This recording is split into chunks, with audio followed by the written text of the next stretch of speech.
तक नहीं पहुंच रहा है और उसका बंदरगाह ये राजनेता अपने तक कर लेते हैं, तो उसका कह सकते हैं कि सीधा सीधा जो खामियाजा है, जो नुकसान है, वो आदिवासी समुदाय को उठाना पड़ता है। और प्रधानमंत्री लगातार इस बात का जिक्र करते रहे और प्रधानमंत्री को देखने के लिए लाखों की संख्या में जो लोग रांची की सड़कों पर मौजूद है, बिल्डिंगों पर मौजूद है। आप देखें कि जिस जिस इलाके से ये रोड शो जा रहा है, बड़ी संख्या में जो लोग हैं वो प्रधानमंत्री का दीदार कर रहे हैं। तो ये बताता है कि प्रधानमंत्री की जो लोकप्रियता है वो किस तरह से है, खासतौर से आदिवासी समुदाय के बीच में। और आप देखें कि कुछ समय पहले ही प्रधानमंत्री ने खुद झारखंड के अंदर 80,000 करोड़ की कई सारी परियोजनाओं की शुरुआत करी थी आदिवासी समुदाय के लोगों के लिए। और ये भीड़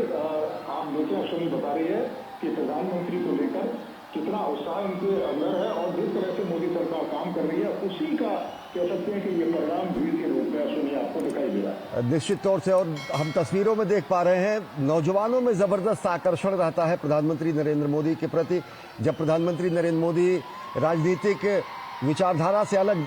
जाकर नौजवानों का आह्वान करते हैं नए भारत गढ़ने के लिए, आत्मनिर्भर भारत गढ़ने के लिए, राजनीतिक परिणाम, विधानसभा चुनाव के परिणाम जो भी जैसे रहे, चुनाव प्रचार की स्थितियां जो भी रहें, लेकिन जबरदस्त आकर्षण हम देखते हैं युवाओं के मन में जरूर रहता है। सबसे बड़ी संख्या में युवा और महिला हम देख पा रहे हैं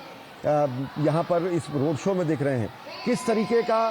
भाजपा ने युवाओं के लिए रोड मैप तैयार कर रखा है, किस तरीके से जो बात कही जाती है रोटी बेटी और माटी की पुकार की, वो साफ तरीके से दिखता है कि किस तरीके से जनसैलाब यहाँ उमड़ा है। नीरज, देखिए बिल्कुल, जब भारतीय जनता पार्टी रोटी बेटी और माटी की बात करती है तो हम देखें कि लगातार भारतीय जनता पार्टी इस बात का जिक्र करती रही है कि आदिवासियों के विकास के लिए यहाँ पर लगातार काम होने चाहिए। रोटी की जहाँ तक बात है कि आदिवासियों के लिए रोजगार के बेहतर साधन क्या हो सकते हैं, उस पर प्रधानमंत्री लगातार जोर देते रहे और कई तरह की योजना है वो भी शुरू करते रहे। आप देखें अश्विनी की जनजातीय, अगर हम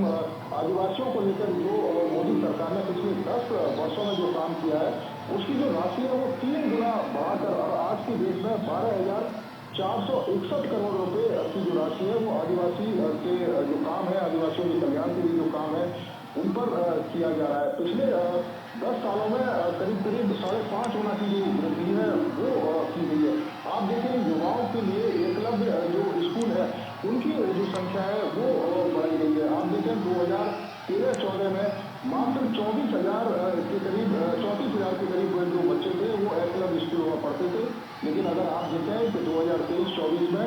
जो संख्या है वो बढ़कर 1,32,000 से ज्यादा हो गई है और 400 से ज्यादा जो एकलव्य स्कूल है वो यहाँ पर जो काम है वो कर रहे हैं। 10,000 शिक्षकों की जो भर्ती है वो एकलव्य स्कूलों में की गई और आने वाले समय में 40,000 शिक्षकों की भर्ती है जो तमाम देश भर के जो एकलव्य स्कूल है उनमें की जाएगी। तो ये बताता है कि किस तरीके से आदिवासियों के कल्याण के लिए मोदी सरकार काम कर रही है। आप देखें कि जब रोजगार की बात होती है, युवाओं की बात होती है, तो 30 लाख से ज्यादा आदिवासी छात्रों के लिए जो